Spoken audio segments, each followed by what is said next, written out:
Assalamualaikum everyone. So I'm back from the courtroom and I'm just gonna give you guys a quick summary of the Tosha Khana case. So this one, first of all, as we all know that basically Tosha Khana ka case kya hai that some of the assets chairman PTI Imran Khan ne declare nahi kiye in their assets.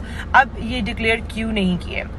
One, it was a mistake from the accountant side जो tax return करते हैं उनसे ये assets जो हैं वो overlook हुए हैं, या जिस तरह भी मिस्टेक हुई है ये डिक्लेयर नहीं हुए बीच में कुछ एसेट्स।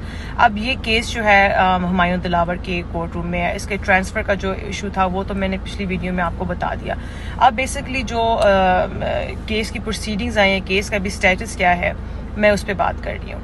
तो हम लोगों ने कोर्ट में एक एप्लीकेशन दी कि हम लोगों ने डिफेंस के साइड से विटनेसेस प्रोड्यूस करने हैं, और वो विटनेसेस जो हैं वो उनको प्रोड्यूस करने के लिए हमें टाइम दिया जाए। उनका जो लिस्ट है वो सबमिशन